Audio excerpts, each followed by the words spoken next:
ওম নমঃ শিবায়। হর হর মহাদেব। প্রিয় ভক্তবৃন্দ, আজকের এই পবিত্র আলোচনায় আমি আপনাদের জানাবো মহাশিবরাত্রি পুজোর সঠিক সময় ও সম্পূর্ণ নিয়ম। মহাশিবরাত্রি পালিত হয় ফাল্গুন মাসের কৃষ্ণপক্ষের চতুর্দশী তিথিতে।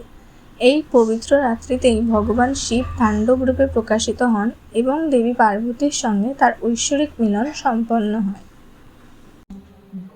এই বছর আগামী ২রা ফাল্গুন ১৫ই ফেব্রুয়ারি রবিবার দিন মহাশিবরাত্রি তিথি শুরু হচ্ছে, যা থাকছে বাবার সবথেকে প্রিয় দিন সোমবার দিন পর্যন্ত। ফলে এই বছর শিবরাত্রি রবি এবং সোম উভয় দিনই থাকছে। শিবরাত্রির যে প্রধান পুজো অর্থাৎ রাত্রিকালীন পুজো, তা রবি এবং সোমবারের মাঝে থাকায় এবছর এক মহাযোগ তৈরি হয়েছে। তবে অনেকেই এই বিষয়ে দ্বিধায় রয়েছেন যে তারা এই বছর শিবরাত্রি যদি পালন করতে চান তাহলে সেক্ষেত্রে রবিবার দিন উপোস করবেন নাকি সোমবার দিন, কারণ বাবার দিন হিসেবে গণ্য সোমবার।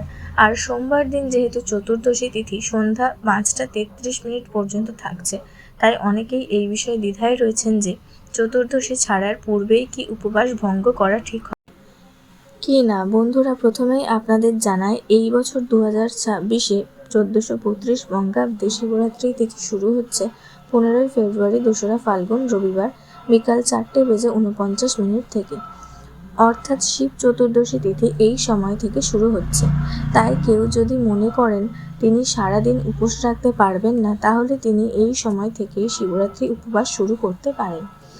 অর্থাৎ রবিবার বিকেল 4:49 থেকে শিবরাত্রি উপোস রাখা যাবে এবং তার উপোস ভঙ্গ করবেন 16ই ফেব্রুয়ারি 2026 সোমবার সকাল 6:10 থেকে সকাল 8:30 মধ্যে। এই সময়টাই কিন্তু শিবরাত্রি পালনের সবথেকে উপযুক্ত সময়কাল।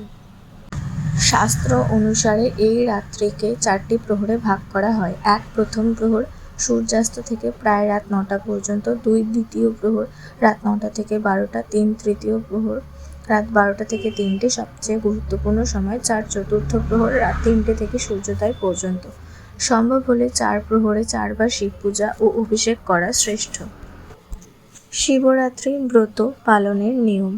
শিবরাত্রিতে ব্রত পালন অত্যন্ত গুরুত্বপূর্ণ। ভোরে স্নান করে শুদ্ধ বস্ত্র পরিধান করুন। সারাদিন উপবাস পালন করুন। সাধ্য অনুযায়ী ফলাহার গ্রহণ করা যায়। রাত্রিতে জাগরণ করুন। শাস্ত্রে বলা হয়েছে, যে ব্যক্তি শিবরাত্রিতে উপবাস ও জাগরণ পালন করে তার বহু জন্মের পাপ নাশ হয়। শিবরাত্রি পুজোর জন্য প্রয়োজনীয় উপকরণ। পুজোর আগে সমস্ত উপকরণ প্রস্তুত রাখুন। শিবলিঙ্গ, গঙ্গা জল, দুধ, দই, মধু, ঘি, চিনি, বেলপাতা, ধুতরা ও আকন্দ ফুল, চন্দন, ধূপ ও প্রদীপ, ফল ও প্রসাদ, পঞ্চামৃত তৈরির পাত্র। পুজোর সম্পূর্ণ পদ্ধতি ধাপে ধাপে। ধাপ 1, আসন গ্রহণ ও সংকল্প। পূর্ব বা উত্তরমুখী হয়ে আসনে বসুন। ডান হাতে জল, ফুল ও অক্ষত নিয়ে নিজের নাম, গোত্র এবং উদ্দেশ্য উচ্চারণ করে সংকল্প করুন। ধাপ 2, শিবলিঙ্গ অভিষেক। এখন শুরু হবে অভিষেক। প্রথমে শিবলিঙ্গে গঙ্গাজল অর্পণ করুন। তারপর একে একে নিবেদন করুন দুধ, দই, মধু, ঘি, চিনি। এই 5টি মিলে হয় পঞ্চামৃত। অবশেষে আবার শুদ্ধ জল দিয়ে শিবলিঙ্গ স্নান করেন। অভিষেকের সময় নিরন্তর জপ করুন ওম নমঃ শিবায়।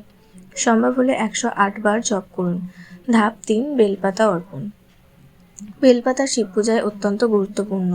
মনে রাখবেন, 3 পত্রযুক্ত বেলপাতা ব্যবহার করবেন, ছেঁড়া বা দাগযুক্ত পাতা ব্যবহার করবেন না। প্রত্যেকটি পাতা অর্পণের সময় বলুন ওম নমঃ শিবায়। ধাপ 4, ধূপ, দীপ ও চন্দন। শিবলিঙ্গে চন্দন অর্পণ করুন। ধূপ জ্বালিয়ে প্রদক্ষিণ করুন। প্রদীপ জ্বালিয়ে ভক্তি ভরে আরতি করুন। ধাপ 5, মন্ত্রপাঠ।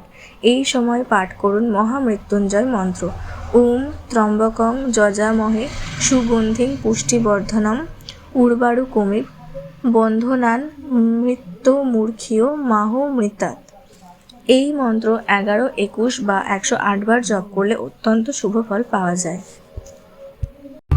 4 প্রহরের বিশেষ পূজা পদ্ধতি। যদি 4 প্রহরে পূজা করেন তাহলে প্রতিটি প্রহরে আলাদা অভিষেক করতে পারেন। প্রথম প্রহর জল দিয়ে অভিষেক, দ্বিতীয় প্রহর দুধ দিয়ে, তৃতীয় প্রহর পঞ্চামৃত দিয়ে, চতুর্থ প্রহর গঙ্গাজল ও বেলপাতা দিয়ে।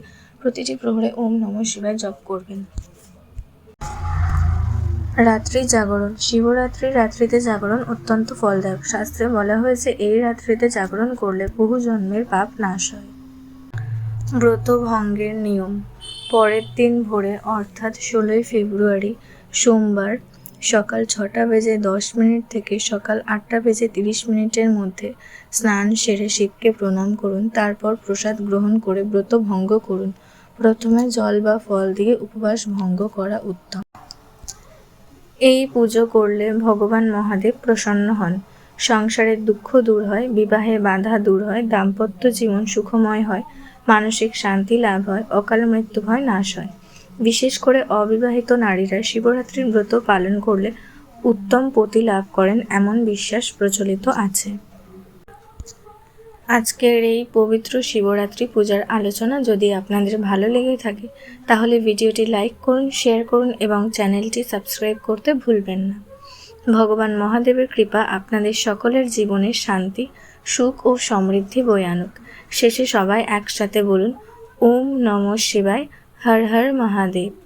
ধন্যবাদ। আবার দেখা হবে পরবর্তী পুজো পার্বণের ভিডিওতে।